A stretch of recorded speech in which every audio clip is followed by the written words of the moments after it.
नमस्कार। एनसीईआरटी गुरुजी में आपका बहुत बहुत स्वागत है। यह है class 6 science chapter 3 fibre to fabric. Fibre को हिंदी में तंतु या धागा कहते हैं और फैब्रिक को कपड़ा कहते हैं। Paheli and Boojho won the first prize in a science quiz competition held at their school. Paheli और बूझो दो बच्चों के नाम हैं जिन्होंने अपने स्कूल में हुए साइंस क्विज कंपटीशन में फर्स्ट प्राइज जीता है। They were very excited and decided to use the prize money to buy clothes for their parents. वे बहुत ही ज़्यादा एक्साइटेड हैं और उन्होंने डिसाइड किया है कि वो इन पैसों से, इस प्राइज मनी से अपने पेरेंट्स के लिए कपड़े खरीदेंगे। When they saw a large variety of cloth material, they got confused. लेकिन जब उन्होंने कपड़ों की बहुत सारी वैरायटी देखी तो वे कंफ्यूज हो गए। The shopkeeper explained that some clothes or fabrics were cotton and some were synthetic. Shopkeeper ने उन बच्चों को बताया कि कुछ कपड़े कॉटन के बने हैं और कुछ सिंथेटिक हैं। He also had woolen mufflers and shawls. Shopkeeper के पास वुलन मफलर्स और शॉल्स भी हैं। There were many silk sarees as well. उस दुकान में कुछ सिल्क की साड़ियाँ भी थी। पहेली एंड बूझो फेल्ट वेरी एक्साइटेड। जिन्हें देखकर पहेली और बूझो काफ़ी एक्साइटेड हुए। They touched and felt these different fabrics. उन्होंने हर कपड़े को छूकर महसूस किया। Finally they bought a woollen muffler and a cotton sari. और फाइनली उन्होंने एक ऊनी मफलर खरीदा और एक सूती साड़ी खरीदा, cotton sari. After their visit to the cloth shop, Paheli and Boojho began to notice various fabrics in their surroundings. कपड़े की दुकान से आने के बाद पहेली और बूझो अपने आसपास के अलग अलग कपड़ों पर ध्यान देने लगे। They found that bed sheets, blankets, curtains, tablecloths, towels and dusters were made from different kind of fabrics. और उन्होंने पाया कि bedsheets, curtains, blankets, table clothes, towel, duster, ये सारे अलग अलग तरह के कपड़ों से बने हैं। Even their school bags and the gunny bags were made from some kind of fabric. यहाँ तक कि उनके स्कूल बैग, गनी बैग भी अलग अलग तरह के फैब्रिक से बने हुए थे। They tried to identify these fabrics as cotton, wool, silk और सिंथेटिक। उन्होंने इन सभी कपड़ों को कॉटन, वूल, सिल्क और सिंथेटिक में क्लासिफाई करने की कोशिश की। Can you also identify some fabrics? क्या आप भी कुछ कपड़ों को पहचान सकते हैं? 3.1 variety in fabrics. Activity 1, visit a near by tailoring shop, collect cuttings of fabrics left over after stitching. एक नज़दीकी टेलर के दुकान पे जाएं, वहाँ से बचे हुए कपड़ों की कटिंग लें जो सिलाई के बाद बच जाते हैं, वैसे कपड़ों की कटिंग्स लें। Feel and touch each piece of fabric. कपड़े के हर पीस को छूकर महसूस करें। Now try to label some of the fabrics as cotton, silk, wool और synthetic after asking help from the tailor. कपड़े की कटिंग्स को महसूस करने के बाद उन्हें सिल्क, वूल, सिंथेटिक और कॉटन में लेबल करने की कोशिश करें। इसके लिए आप टेलर से मदद ले सकते हैं जिनकी दुकान पे आप गए हैं। Do you wonder what these different fabrics are made of? क्या आप सोच रहे हैं कि ये अलग अलग कपड़े किस चीज़ से बने हैं? When you look at any fabric, it seems a continuous piece. अगर आप किसी एक कपड़े को देखते हो तो वो आपको एक कंटिन्यूअस पीस मालूम पड़ता है, एक लगातार टुकड़ा मालूम पड़ता है। Now look at it closely, what do you notice? अब उस कपड़े को जो आपको कंटिन्यूअस पीस मालूम पड़ रहा था उसे आप गौर से देखें, नज़दीक से देखें तो आपको कुछ और ही मालूम पड़ेगा। Activity 2, select a piece of cloth fabric you labelled in activity 1। Activity 1 में जिन 4 फैब्रिक्स को हमने लेबल करा है उसमें से एक कपड़े के टुकड़े को लें। Now try to find a loose thread और yarn at one of the edges and pull it out. उस कपड़े के एक छोर से एक रेसा निकालने की कोशिश करें, एक लूज थ्रेड निकालने की कोशिश करें। If no loose yarns are visible, you can gently pull out one with a pin or a needle. अगर कोई कपड़े का रेसा आपको दिखाई नहीं दे रहा है तो आप एक पिन से या फिर एक सुई की नोक से, निडल से आप निकाल सकते हैं उसे। यहाँ इस फिगर 3.3 में इसे दिखाया गया है। Pulling a thread from a fabric, एक रेसा एक कपड़े से निकाला जा रहा है। We find that a fabric is made up of yarns arranged together. हम पाते हैं कि कपड़े इन्हीं धागों या रेसों से मिलकर बने हैं। What are these yarns made of? अब कपड़े इन धागों से बने हैं, तो अब ये धागे किस चीज़ से बने हैं, ये एक सवाल है जिसका जवाब हमें आगे मिलेगा। 3.2 फाइबर। फाइबर का मतलब तंतु या धागा। Activity 3, take out a yarn from a piece of cloth fabric. कपड़े से एक धागा निकालें। Place the piece of yarn on the table, और उस धागे को टेबल पर रख दें। Now press one end of the yarn with your thumb, और उस धागे के एक छोर को अपने अंगूठे से दबाएं। Stretch the other end of the yarn along its length with your nail as shown in figure 3.4, और उस धागे के दूसरे सिरे को अपने नाखून से इस तरह स्ट्रेच करें, स्क्रैच करें, जिस तरह इस फिगर 3.4 में दिखाया गया है। Do you find that at its and the yarn splits up into thin strands, और ऐसा करने के बाद आप पाएंगे कि ये धागा पतले रेसों में स्प्लिट हो जाएगा, बिखर जाएगा, और ये बिखरने के बाद कुछ इस तरह का दिखेगा आपको, जैसा कि फिगर 3.5 में दिखाया गया है। You might have observed something similar when you tried to thread a needle. आपने कुछ ऐसा ही सिचुएशन देखा होगा जब आप एक सुई में धागा लगा रहे होंगे तो, कि धागा खुलकर रेसों में बिखर जाता है, जिसे हमें काट के हटाना पड़ता है, फिर से हम सुई में धागा लगाते हैं एक नए सिरे को। Many a time the end of the thread is separated into few thin strands. बहुत समय धागे का अंतिम सिरा पतले रेसों में बिखर जाता है। This makes it difficult to pass the thread through the eye of the needle. The thin strands of the thread that we see are made up of still thinner strands called fibers. ये धागे के पतले रेसे जो हमें अभी दिखाई दे रहे हैं वो इनसे भी पतले रेसों से बने होते हैं, जिन्हें हम फाइबर कहते हैं। Fabrics are made up of yarns and yarns are further made up of fibers. कपड़े धागों से बने होते हैं और धागे फाइबर से बने होते हैं। Where do these fibers come from?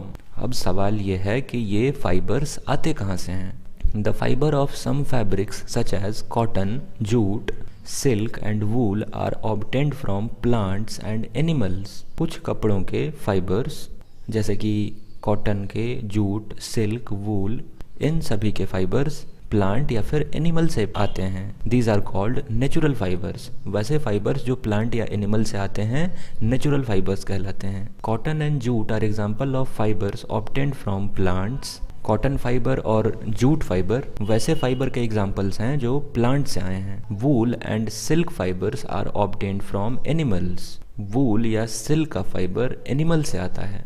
Wool is obtained from the fleece of sheep और गोट। भेड़ या बकरी के शरीर पर पाए जाने वाले बाल को काटने के बाद हमें ये वूल मिलता है। It is also obtained from here of rabbit, yak and camel. कुछ वूल रैबिट, खरगोश, याक और ऊंट के हेयर से भी मिलते हैं। Silk fibre is drawn from cocoon of silk worm, और सिल्क फाइबर सिल्क वॉर्म के कुकून के द्वारा बनाया जाता है। For thousands of years natural fibres were the only ones available for making fabrics. हजारों सालों से केवल नेचुरल फाइबर से ही कपड़े बनाए जाते थे। इन लास्ट 100 years और so fibres are also made from chemical. पिछले लगभग 100 साल से ये फाइबर्स जो हैं वो केमिकल्स से भी बनाए जा रहे हैं। Which are not obtained from plant और एनिमल सोर्सेस, जो कि प्लांट या एनिमल सोर्स से नहीं आते हैं। This are called synthetic fibres, और वैसे फाइबर्स को हम सिंथेटिक फाइबर कहते हैं। सिंथेटिक फाइबर वो जो प्लांट या एनिमल सोर्स से नहीं आते हैं, केमिकल तरीके से, केमिकल सब्सटेंसेस से बनाए जाते हैं। Some examples of synthetic fibers are polyester, nylon and acrylic. Synthetic fibre के कुछ एग्जाम्पल हैं पॉलिस्टर, नाइलॉन और एक्राइलिक। 3.3 Some plant fibers. कुछ प्लांट फाइबर्स के बारे में बात करेंगे अभी। सबसे पहला है कॉटन, जो कि सबसे ज़्यादा वाइड यूज़ में है। Have you ever made wicks of oil lamps? क्या आपने तेल के दियों के लिए कभी बाती बनाई है? What do you use for making these wicks? आपने इन बाती को बनाने के लिए किस चीज़ का इस्तेमाल किया? तो आपने इसके लिए हो सकता है कॉटन का इस्तेमाल किया होगा। This cotton wool is also used for filling mattresses, quilts और pillows। ये कॉटन वूल गद्दों को भरने के लिए, रजाइयों को भरने के लिए और तकियों को भरने के लिए काम में आता है। Take some cotton wool, pull it apart and look at its edges. कुछ कॉटन वूल लें और उसे बाहर खींचकर उसके एजेस को, उसके किनारों को देखें। What do you observe? The small thin strands that you see are made up of cotton fibres. तो उन किनारों पर जो आपको पतले रेसे दिखाई दे रहे हैं वो कॉटन फाइबर से बने हैं। Where does this cotton wool come from? अब ये कॉटन वूल आता कहाँ से है? It grows in fields. ये खेतों में उगता है। Cotton plants are usually grown at places having black soil and warm climate. ये कॉटन प्लांट्स काली मिट्टी में और गर्म वातावरण में, वार्म क्लाइमेट में उगते हैं। Can you name some state of our country where cotton is grown? तो हमारे देश में गुजरात ऐसा राज्य है जहाँ पे ब्लैक सॉइल और वार्म क्लाइमेट है, यहाँ पे कॉटन की काफ़ी खेती होती है। The fruits of the cotton plant, cotton balls, are about size of a lemon. इस कॉटन प्लांट के जो फ्रूट होते हैं, जिन्हें हम कॉटन बॉल्स कहते हैं, वो एक नींबू के आकार का होता है। After maturing the balls burst open and the seeds covered with cotton fiber can be seen। Mature होने के बाद, पकने के बाद ये कॉटन बॉल फूट पड़ते हैं और इनमें से कॉटन फाइबर और साथ में सीड्स हमें दिखाई देते हैं। Have you ever seen a cotton field that is ready for picking? क्या आपने कभी एक कॉटन फील्ड देखा है, कॉटन का खेत देखा है जो कॉटन निकालने के लिए तैयार हो? It looks like a field covered with snow. और ये खेत ऐसा मालूम पड़ता है जैसे कि इसमें बर्फ बिछी हो। From these balls cotton is usually picked by hand. इन बॉल से, कॉटन फ्रूट बॉल से कॉटन आमतौर पर हाथ से पिक किया जाता है।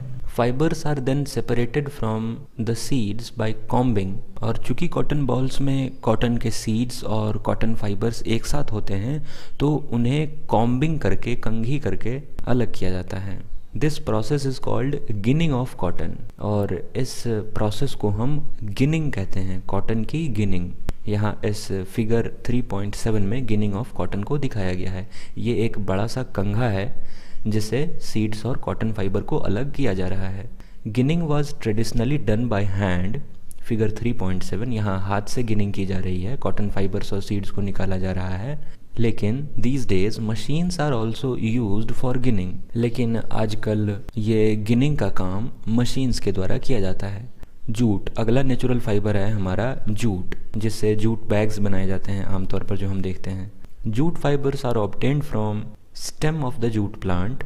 ये जूट प्लांट है, इसके स्टेम से, तने से जूट फाइबर मिलता है हमें। It is cultivated during the rainy season. ये जूट प्लांट आमतौर पर बरसात के मौसम में उगाया जाता है। In India jute is mainly grown in West Bengal, Bihar and Assam. हमारे देश में आमतौर पर जूट वेस्ट बंगाल, बिहार और असम में उगाया जाता है। The jute plant is normally harvested when it is at flowering stage. Jute plant तब काट लिया जाता है जब वो फूल देने की स्थिति में होता है, फ्लावरिंग स्टेज में होता है। The stem of the harvested plants are immersed in water for few days.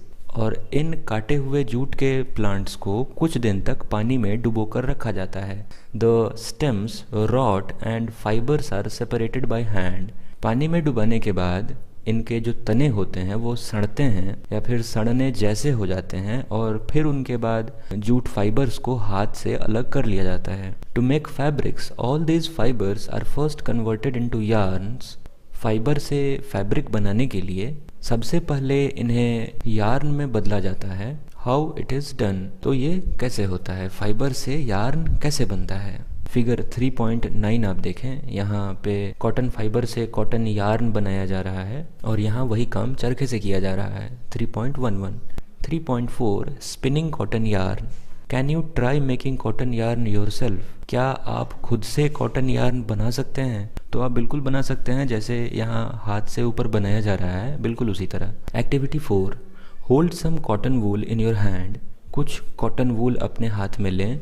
Pinch some cotton between thumb and four finger of the other hand. Now gently start pulling out the cotton while continuously twisting the fibres. अपने four finger और thumb के बीच में cotton को दबा लें और दूसरे हाथ से खींचना शुरू करें और साथ में उसे घुमाते भी रहें। ऐसा करने से आप कॉटन का धागा बना पाएंगे।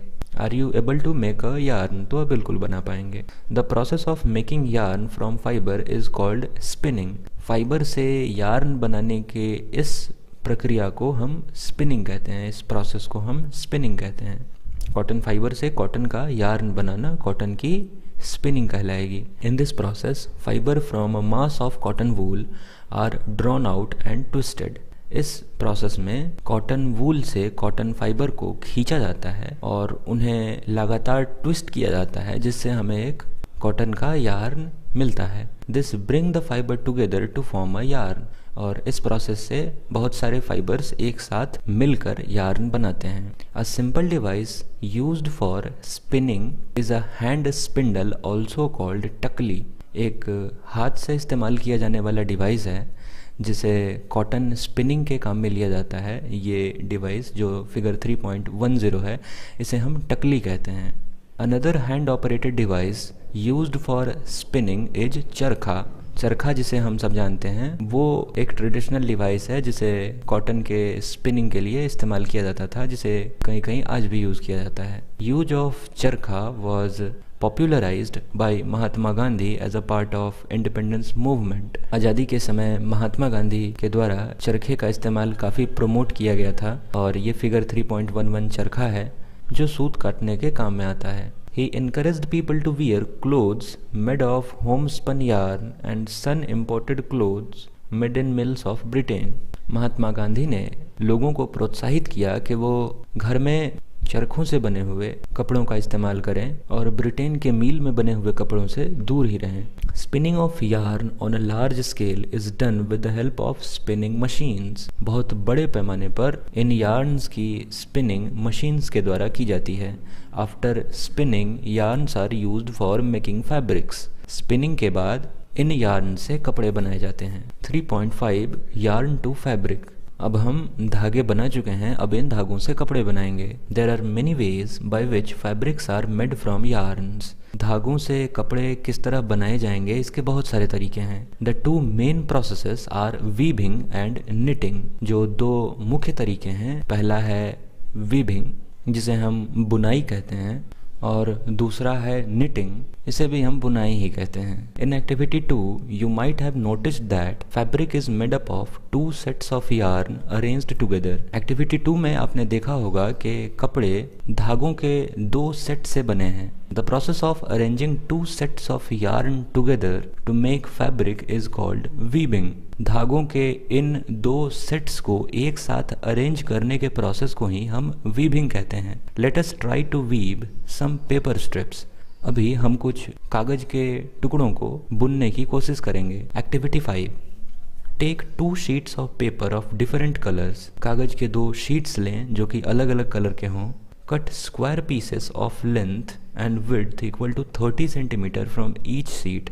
हर सीट से एक स्क्वायर पीस काटें जिसकी लंबाई और चौड़ाई दोनों ही 30 सेंटीमीटर हो। Now fold both the sheets into half. अब दोनों ही शीट्स को आधा मोड़ लें। On one sheet draw lines as shown in the figure 3.12a and on the other as shown in figure 3.12b। एक शीट पर फिगर 3.12a में जिस तरह दिखाया गया है वैसे लाइन्स बनाएं और दूसरे सीट पर जैसा 3.12b में दिखाया गया है वैसे लाइन्स बनाएं। Cut both the sheets along the dotted lines and then unfold. इन डॉटेड लाइन्स के अलोंग आप इन शीट्स को काट लें और उसके बाद खोलें। Weave the strips one by one through the cuts in the sheet of paper as shown in figure 3.2c। अब इन पेपर के स्ट्रिप्स को एक एक करके बुनने की कोशिश करें जैसा कि फिगर 3.2c में दिखाया गया है। Figure 3.2D shows the pattern after weaving all the strips. 3.2D में दिखाया गया है कि बुनने के बाद किस तरह का शीट आपको प्राप्त होगा। In similar manner, 2 sets of yarn are woven to make fabrics. तो इसी तरह धागों के 2 सेट्स को बुना जाता है कपड़े बनाने के लिए। The yarns are much thinner than our paper strips. हमारे कागज के इन स्ट्रिप्स से धागे काफ़ी पतले होते हैं। Of course, weaving of fabric is done on looms. और कपड़ों की बुनाई इन लूम्स पर होती है जिन्हें करघा कहते हैं। ये एक हैंडलूम की फ़ोटो आपको दिखाई गई है। द लूम्स आर इधर हैंड ऑपरेटेड और पावर ऑपरेटेड। लूम्स या तो हैंडलूम हो सकते हैं या पावर लूम हो सकते हैं। वो हाथ से चलने वाले हो सकते हैं या फिर बिजली से चलने वाले हो सकते हैं। तो हमने वीविंग के बारे में जाना, अब हम निटिंग के बारे में पढ़ेंगे। Have you noticed how sweaters are knitted? क्या आपने कभी बुने हुए स्वेटर्स को नोटिस किया है? In knitting a single yarn is used to make piece of fabric. दोनों में यही अंतर था कि वीविंग में यार्न के 2 सेट्स इस्तेमाल होते थे और निटिंग में केवल एक ही इस्तेमाल होता है। फिगर 3.14 यहाँ निटिंग दिखाया गया है। Have you ever pulled a yarn from a torn pair of socks? क्या आपने कभी एक फटे मोजे से एक धागा खींचा है? What happens? A single yarn gets pulled out continuously as the fabric gets unravelled. जैसे जैसे एक धागा बाहर खिंचता जाता है, कपड़े सुलझते चले जाते हैं या फिर खुलते चले जाते हैं। Socks and many other clothing items are made of knitted fabrics. ऐसे बहुत सारी चीज़ें हैं जो बुने हुए कपड़ों से बने हैं, जैसे कि हमारा सॉक्स है, स्वेटर है। Knitting is done by hand and also on machines. और ये निटिंग हाथ से भी होता है और मशीन से भी होता है। Weaving and knitting are used for many different kinds of fabrics. Weaving और निटिंग का इस्तेमाल बहुत सारे तरह के कपड़ों को बनाने के लिए किया जाता है। These fabrics are used for variety of clothing items. और ये कपड़े अलग अलग तरह के क्लोथिंग आइटम्स को बनाने के लिए इस्तेमाल में आते हैं। History of clothing material. Have you ever wondered what materials people used in ancient time for clothes? क्या आपने कभी सोचा है कि पुराने ज़माने में लोग कपड़ों के लिए किन चीज़ों का इस्तेमाल करते थे? It appears that those times people used bark of big leaves or trees or animal skins and furs to cover themselves. पुराने ज़माने में लोग बड़े पत्ते, पेड़ के छाल या फिर जानवरों के चमड़े या फर, इन सभी चीज़ों का इस्तेमाल करते थे खुद को ढकने के लिए। After people began to settle in agricultural communities they learn to weave twigs and grass into mats and baskets. जब लोग खेती करने वाले कम्युनिटी में बसने लगे तो उन्होंने चटाई बुनना, बास्केट बनाना और घास से इन चीज़ों को बुनना सीखा। वाइन, एनिमल फ्लीस और hair were twisted along into long strands. कुछ लताएं, जानवरों के शरीर से काटा हुआ ऊन, उनका जो हेयर है, उन्हें आपस में ट्विस्ट करके लंबे धागे बनाए जाते थे। These were woven into fabrics. और फिर उन्हें कपड़ों में बुना जाता था। The early Indians wore fabrics made out of cotton that grew in the region near the river Ganga. पुराने भारतीय कॉटन से बने कपड़े पहनते थे। ये कॉटन गंगा नदी के नज़दीक पाए जाने वाले क्षेत्रों में उगता था। Flax is also a plant that gives natural fibres. Natural fibre देने वाला एक प्लांट फ्लैक्स भी है। In ancient Egypt cotton as well as flax were cultivated near the river Nile and were used for making fabrics. पुराने Egypt में cotton और flex दोनों को ही उगाया जाता था नील नदी के किनारे, जिनसे कपड़े बनाए जाते थे। In those days stitching was not known. उन दिनों में स्टिचिंग का ज्ञान नहीं था, सिलाई का ज्ञान नहीं था लोगों को। People simply draped the fabrics around different parts of their body. लोग केवल कपड़े लपेट लेते थे अपने शरीर के अलग अलग अंगों पे। Many different ways of draping fabrics were used. कपड़े लपेटने के अलग अलग तरीके इस्तेमाल किए जाते थे। With the invention of sewing needle, people started stitching fabrics to make clothes. जब सिलाई करने वाली निडल का आविष्कार हुआ तब जाकर लोग कपड़े सिलने लगे और प्रॉपर क्लोथ्स बनाने लगे. Stitched clothes have gone through many variations since this invention. इन सिले हुए कपड़ों में काफ़ी बदलाव आया इनके इन्वेंशन के बाद. But it is not amazing that even today sari, धोती, लुंगी और turban is used as an unstitched piece of fabric. लेकिन आज भी यह आश्चर्यजनक है कि कुछ कपड़े जैसे कि साड़ी, धोती, लुंगी और टर्बन हमारा पगड़ी, ये सारे बिना सिले हुए ही इस्तेमाल किए जाते हैं. Just as there is a large variety in the food eaten all over our country, a large variety exist also in fabrics and other clothing items. जैसे भोजन में काफ़ी वैरायटी है हमारे कंट्री में, काफ़ी तरह की चीज़ें खाई जाती हैं जैसा कि चैप्टर 1 में हमने देखा था. वैसे ही पहने जाने वाले कपड़ों में भी काफ़ी वैरायटी है हमारे देश के अलग अलग हिस्सों में. तो ये था आपका चैप्टर 3 यहाँ ख़त्म होता है. मिलूँगा आपसे चैप्टर 4 के साथ अगली वीडियो में. हमारी इस वीडियो को देखने के लिए आपका बहुत बहुत धन्यवाद.